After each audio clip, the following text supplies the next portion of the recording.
యజ్ఞ హవిస్సును కాకులు తన్నుకొని పోయినట్లుగా నన్ను బాధించైనా సరే అనర్హులు ఈ కూతురును అపహరించుకొని పోతారు కదా, ఎట్లయినా కదా, ఏదో అవుతుంది కదా, నా చేత అవుతుంది అదంతా. మీ కుమారుణ్ణి మీకు తగ్గట్లుగా నేను పెంచలేను కదా, మీరైతే పెంచగలరు. మీ కూతురును యోగ్యులకు అప్పగించలేను కదా, నేను అయోగ్యులకు నేను మాత్రం నేను మీ కూతురును నేనైతే అయోగ్యులకు నేను ఎట్లా అప్పగిస్తాను? మీరు అప్పగించరు కదా, నేనైతే అప్పగిస్తాను. ఇంత నాకు తెలియదు కదా. లోకంలో అవమానాలను భరిస్తూ నన్ను నేను రక్షించుకోలేను. అహంకారం కలవారి చేతిలో నేను ప్రాణాలు విడటం ఖాయం. ఇక మీరు లేక నేను లేక ఈ పిల్లలు నీరు లేని సరస్సులో చేప పిల్లలు నశించినట్లుగా నశిస్తారు. ఇలా ఏ విధంగా చూసినా మీరు లేకుండా నేను, కుమారుడు అంటే కుమార్తె ముగ్గురము నశిస్తాం మేము. కాబట్టి మీరు నన్ను విడిచిపెట్టడం మంచిది కాదు. అంటే సంతానాన్ని కన్న స్త్రీలు తమ పతుల కంటే ముందే నరకలోకాన్ని చేరటం మంచిది అని చెప్తుంది ఇక్కడ.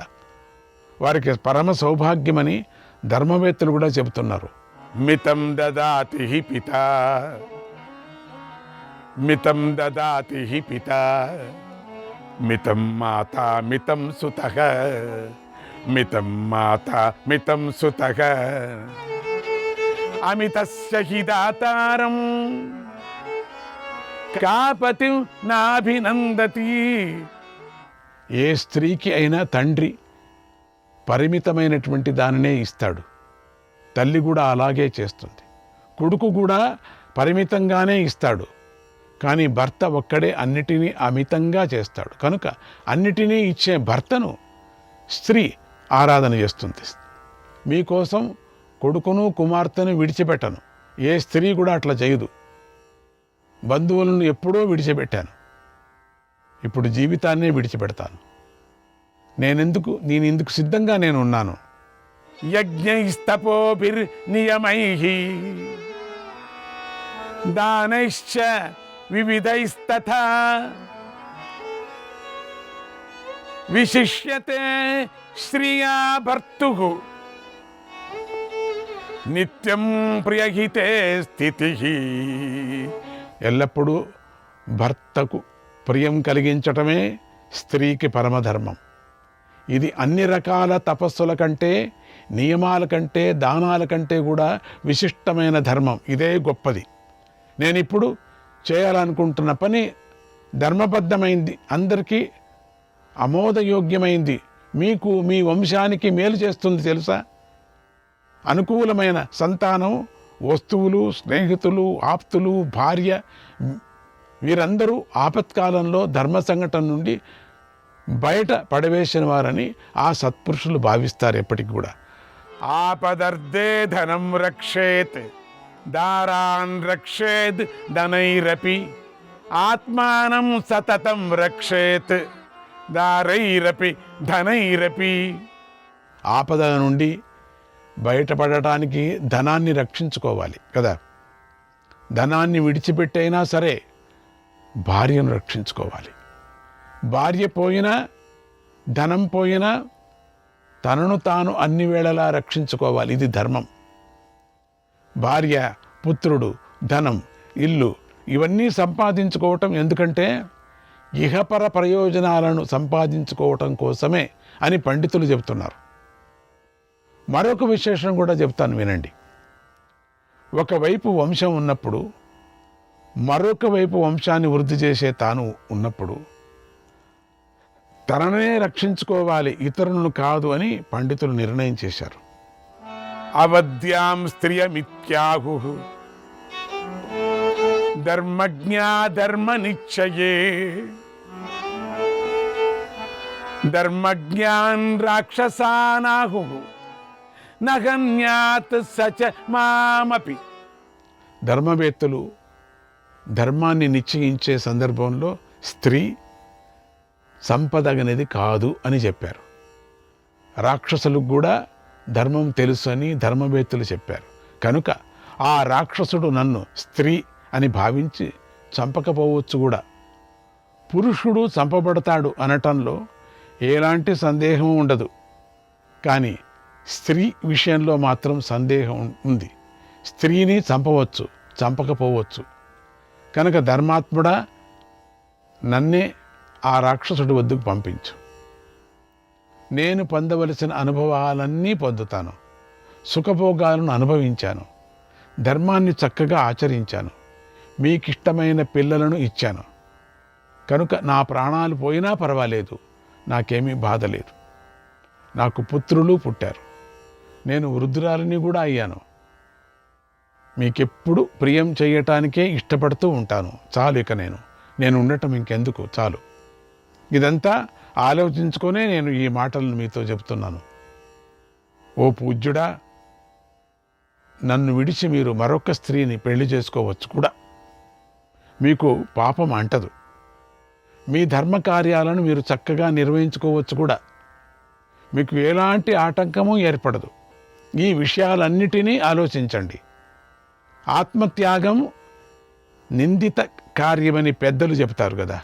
ఈ విషయాన్ని గుర్తించుకొని నేడు ఈ ఆపద నుండి మీరు గట్టెక్కండి. ఈ కూతురును, ఈ పుత్రుణ్ణి రక్షించండి అని ఇలా ఆ బ్రాహ్మణి ఓదార్చగా బ్రాహ్మణుడు బోరున ఏడ్చి ఆమెను కౌగిలించుకొని దుఃఖించాడు. ఇది ఇద్దరిది జరుగుతున్నది. వేదాంత వాక్యాలతో జరిగేటువంటి ఒక వాదన జరుగుతూ ఉన్నది. ఎవరు వెళ్ళాలా ఆ బకాసుడు దగ్గరికి అని జరుగుతూ ఉండే కథ ఇది. కూతుర్ని వదిలేసి కొడుకును వదిలేసి వెళ్ళాలని అంటున్నాడు. ఈవిడ పోన్లేండి మీరే పెట్టుకోండి, నేను వెళ్తాను ఈవిడ అంటున్నది. లేదు నీవు కాదు, నేను వెళ్ళాలా, వెళ్ళలేను, వెళ్ళకపోలేను. ఇది జరుగుతున్నది. శ్రీకృష్ణాయ పరమాత్మనే నమః. ఆ బ్రాహ్మణ దంపతులు ఎంతో బాధపడుతూ ఉండటాన్ని వారి పుత్రిక చూసింది. వారి మాటలు విని దుఃఖిస్తూ ఇలా అంది.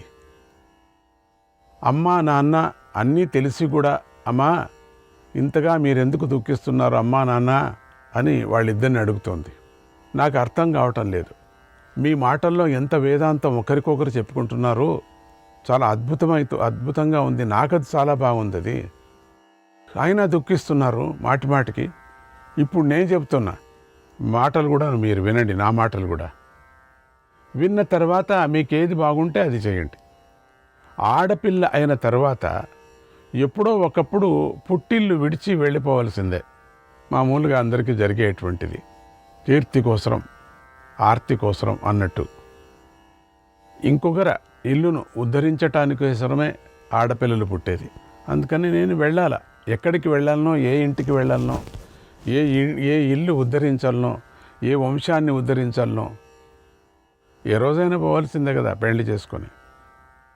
అందుచేత ధర్మ ప్రకారంగా మీ ఇద్దరినీ నేను విడిచిపెట్టవలసిన దాన్నే కదా, ఏ రోజైనా విడిచాల్సిందే కదా. ఇందులో ఏ సందేహము లేదు. కనుక ఎప్పటికైనా విడిచిపెట్టవలసిన దానిని కాబట్టి నేను, అందుకని ఇప్పుడే నన్ను పంపించండి, నన్ను ఇప్పుడే విడిచిపెట్టండి. మీరు ఇట్లనే ఇదే ఏడుపులతోనే అటు వదలండి. నన్ను ఒక్కదాన్ని విడిచి అందరినీ రక్షించండి. వంశాన్ని రక్షించుకోండి. నీ కొడుకు వాడికి పెళ్లి చేసి పిల్లలు కానీ వంశాన్ని రక్షించుకోండి. ఒకరికైనా చేయండి పెళ్లి, పర్వాలేదు. నన్ను వదిలేసేయండి. ఎవరైనా కూడా ఆపద నుండి రక్షిస్తారనేటువంటి ఉద్దేశంతోనే మనం సంతానాన్ని కోరుకుంటాం కదా. కనుక ఇప్పుడు ఆపద సమయం వచ్చింది మనకు. మీ సంతానమైన నన్ను ఉపయోగించుకోండి. అసలు మనం సంతానం కనేది ఎందుకంటే, మనం ముసలాళ్ళు అయినప్పుడు ఎవరో ఒకరు ఆడపిల్ల కానీ మగపిల్ల కానీ ఎవరో రక్షిస్తారు అనే ఒక దృష్టితోనే మీరు కన్నారు. అందుకని నేను ఇప్పుడు రక్షించేటువంటి అవకాశం నాకు దొరికింది. నన్ను పడవగా చేసుకొని మీరు దుఃఖసాగరాన్ని దాటండి. ఈ కష్టాన్ని పోగొట్టుకోండి. ఇహ వా తారయేద్ దుర్గాద్ ఉత వా ప్రేత్య భారత సర్వథా తారయేత్ పుత్రః పుత్ర ఇత్యుచ్యతే బుధైః. ఓ పండితుడా, పుత్రుడన్నవాడు ఇహలోకంలో కానీ పరలోకంలో కానీ దుర్గమైనటువంటి కష్టం నుండి తల్లిదండ్రులను దాటిస్తాడు. అలా చేస్తాడు కనుకనే పుత్రుణ్ణి పండితుల చేత పిలువబడతాడు. అంటే ఆ పుత్రుడని పిలువబడతాడు. నా తాతలు నా నుండి తమ దౌహిత్రుడిని కోరుకుంటూ ఉంటారు. నిజమే, దౌహిత్రుడి వల్ల తాము ఉద్ధరించబడతామని కూడా తలుస్తారు. కనుక నేనే స్వయంగా తండ్రి జీవితాన్ని రక్షిస్తూ పితరులందరినీ రక్షిస్తాను. వారికి భయం లేకుండా చేస్తాను. నా తమ్ముడు చిన్నవాడు కదా, మీరు పరలోకానికి వెళితే ఇతడు అతి కొద్ది కాలంలోనే నశిస్తాడు. ఇందులో సందేహమే లేదు. ముందుగానే తండ్రి వెళ్ళి తర్వాత సోదరుడు వెళితే ఇక పితరులకు ఎవరు పిండ ప్రదానం చేస్తారు? వారికి ఉత్తమ గతులు లభించవు కదా. నేను మీ ముగ్గురి చేత విడిచిపెట్టబడి ఈరోజు ఒక దుఃఖం నుండి మరో దుఃఖంలో పడి దిక్కులేని చావు చస్తాను. నిజమే, కనుక నువ్వు జీవించి ఉంటే అందరూ సుఖంగా ఉంటారు. ఆత్మా పుత్ర సఖా భార్య,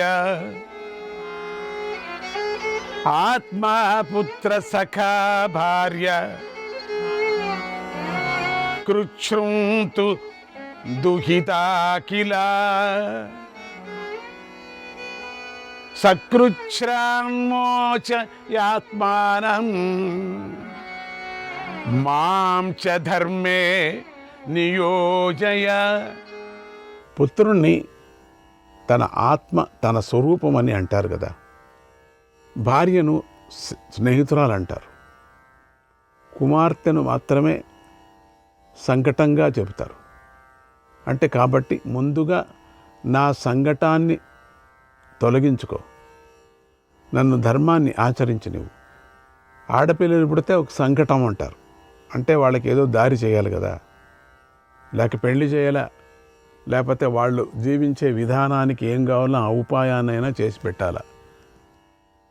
ఇప్పుడు కాలం వాళ్ళకి పిల్లలకి చదువు, ఆ చదువుతోనే వాళ్ళకు ఉద్యోగం, వాళ్ళ కాళ్ళ మీద వాళ్ళు నిలుచుకునే అటువంటి పరిస్థితిని అయినా తెచ్చిపెట్టాలి కదా.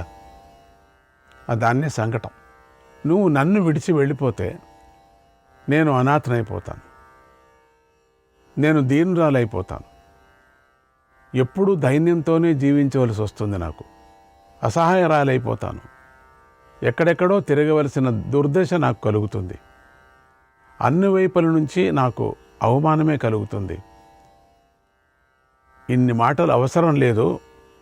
నేను ఈ వంశానికి ఆపద నుండి విముక్తి కలిగిస్తాను. కష్టమైన ఈ పనిని చేసి పుణ్యాన్ని పొందుతాను. ఇంతగా చెప్పినా వినకుండా నువ్వే వెళితే నేను చాలా బాధపడతాను. కనుక నా మాట విను నువ్వు. తండ్రి, మా కోసం, ధర్మం కోసం, రాబోయే తరం కోసం నిన్ను నీవు రక్షించుకోవాలి. ఏదో ఒకనాడు విడిచిపెట్టవలసిన నన్ను ఈరోజే విడిచిపెట్టారండి. ఈ పనిని ఎప్పుడైనా చేయవలసిందే. కనుక మీరు త్వరపడండి, ఆలస్యం చేయకు. సమయం కూడా మించిపోతుంది. సాంబారాలన్నీ సిద్ధమైపోయాయి, ఆహారాలంతా. నువ్వు మరణిస్తే మేము అన్నాన్ని అడుక్కుంటూ కుక్కల్లాగా బ్రతకవలసి వస్తుంది. ఇంతకంటే దుఃఖం లేదు. నువ్వు రాగం లేకుండా బంధువులతో కలిసి ఆపద నుండి బయటపడు. నువ్వు నేను అమృతలోకంలో నివసిస్తూ సుఖంగా ఉంటాను. మీకు మంచి చేశాను కాబట్టి. ఇలాంటి దానం వల్ల దేవతలు, పితృదేవతలు సంతోషించారని నేను విన్నాను. ఇటువంటి దానం నేను చేయాలా? మీకు ప్రాణదానం నేను చేయాలా? అయినా నువ్వు చేసే తర్పణాలతో వారు సంతోషిస్తారు కూడా. మన కుటుంబానికి క్షేమం కలిగిస్తారు. అంది. అమ్మ లేకపోయినా కష్టమే, నాన్న లేకపోయినా కష్టం. ఒకరికొకరు ఇద్దరు మాట్లాడుకుంటారు. నేను వెళితే పరిస్థితి ఏమిటి, నేను వెళితే పరిస్థితి ఏమిటి. మీ ఇద్దరి వేదాంత వాక్యాలంతా నేను విన్నాను. ఎంత అద్భుతంగా ఉంది ఇది. ఇలా తల్లిదండ్రి కుమార్తె ముగ్గురు కూడా మాట్లాడుకుంటూ బిగ్గరగా ఏడ్చారు. ఇలా ఏడుస్తున్న వారిని చిన్నవాడైన బాలుడు చూశాడు. అతన్ని వారిని చూస్తూ వచ్చి రాని మాటలతో ముద్దుగా ఇలా అన్నాడు, అమ్మా, నాన్న, మీరు ఏడవకండి, అక్క నువ్వు ఏడవకు, బాధపడవు అని నవ్వుతూ ప్రతి ఒక్కరి వద్దకు వెళ్ళి వారిని ఓదార్చాడు. తర్వాత ఆ చిన్న బాలుడు ఒక గడ్డి పొరకను పట్టుకొని అందరూ వింటూ ఉండగా ఆనందంగా ఇలా అన్నాడు, మీరు ఇలాగే ఉండండి, ఈ గడ్డి పరకతో మనుషుల్ని తినేసే ఆ రాక్షసుడిని నేనే చంపేస్తాను, ఈ గడ్డి పరకతో చంపేస్తాను. గడ్డి పూచ పెట్టుకొని చెప్తాడు, నేను దీంతో కొట్టేస్తాను వాడిని, చంపేస్తాను, నన్ను వదలండి, క్షణంలో ఇక్కడికి నేను వచ్చేస్తాను, వాడిని చంపేసి వచ్చేస్తాను, అన్నమంతా వాపస్ తీసుకొస్తాను అన్నాడు. అప్పుడు ఎంతో దుఃఖాన్ని అనుభవిస్తున్న వారికి ఆ బాలుడి యొక్క ముద్దు మాటలు వింటూ ఉండగానే అమాంతంగా దుఃఖం తొలగిపోయింది. వాళ్ళకి నవ్వు వచ్చేసింది.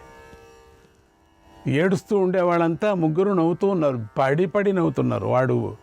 వాడు చేసే చేష్టలకు చూసి పెద్ద బాధనంతా మర్చిపోయారు, సంతోషంగా ఉన్నారు. అప్పటి వరకు వారినే గమనిస్తూ వారి యొక్క సంభాషణ వింటూ ఉన్నటువంటి కుంతీమాత ఇదే మంచి సమయం అని భావించి వారి వద్దకు వెళ్ళింది. అందరూ నవ్వుతున్నారు, ఈ టైం పట్టుకోవాలని. వెళ్ళి ప్రాణాలు పోయాయి అనుకుంటున్నట్టే ఆ ఇంటి వారిని తన అమృత వాక్కుతో తిరిగి బ్రతికిస్తూ ఇలా అంది, శ్రీకృష్ణాయ పరమాత్మనే నమః. కుంతి బ్రాహ్మణుడి దగ్గరకు వెళ్ళి ఇలా అంది, ఓ మహాత్మా, మీరందరూ ఎందుకు దుఃఖిస్తున్నారు? అసలు మీ దుఃఖానికి కారణం ఏమిటి? నిన్నటి నుంచి చూస్తున్నా, చాలా దుఃఖిస్తున్నారు. ఒకరికొకరు ఏదేదో మాట్లాడుకుంటున్నారు. నేను మీ దుఃఖాన్ని పోగొడతాను, చెప్పండి, నేను పోగొడతాను. ఏమిటి, ఎందుకు? మీకు సుఖం కలిగించటానికై నా శక్తి కొద్దీ నేను ప్రయత్నిస్తాను. కనుక ఉన్నది ఉన్నట్లుగా చెప్పండి, అసలేం జరిగింది? అసలు సంగతే మూసిపెట్టేసి మీరు మిగతాదంతా ఇట్లా ఏడుస్తూ మాట్లాడుతున్నారు. నేను మాటల్లో అసలు సంగతి వస్తుందేమో అంటే అసలు సంగతే రావటంలే. ఈ బాలుడిలో మాత్రం అసలు సంగతి వచ్చినట్టుగా వస్తుంది. వాడిని చంపేస్తాను, తిరిగి వస్తేస్తాను ఈ గడ్డిపూచుతో అన్నప్పుడు నాకు కొంచెం అనుమానం వచ్చింది. అసలు సంగతి చెప్పండి, నాకు అర్థం కావటంలే. ఆ బాలుడు సరిగా చెప్పలేదు, వాడి పేరు చెప్పలేదు. మీరైనా చెప్పండి, అసలేం జరిగింది? ఊరికి ఏడుస్తే ఏం ప్రయోజనం? బ్రాహ్మణుడు, అమ్మా, మీ వంటి తపోధనలకు ఇతరుల కష్టాలను తొలగించాలనేటువంటి ఊహ ఉంటుంది, అది సహజమే కదా. కానీ నాకిప్పుడు కలిగినటువంటి ఈ దుఃఖాన్ని మానవుడెవడూ పోగొట్టలేడు. నాకు సహించలేని దుఃఖం కలిగింది. ఈ నగరానికి సమీపంలో ఒక రాక్షసుడు ఉన్నాడు. వాడు భయంకరుడు, నరభక్షకుడు. ఇక్కడికి 2 క్రోసుల దూరంలో యమునా నది ఉంది. ఆ నదీ తీరంలో గల ఒక గుహలో వాడెప్పుడు ఉంటాడు. వాడి పేరు బకుడు. మా రాజు అసమర్థుడు, శాతగానవుడు, దడ్డమ్మ. శ్రీకృష్ణాయ పరమాత్మనే నమః.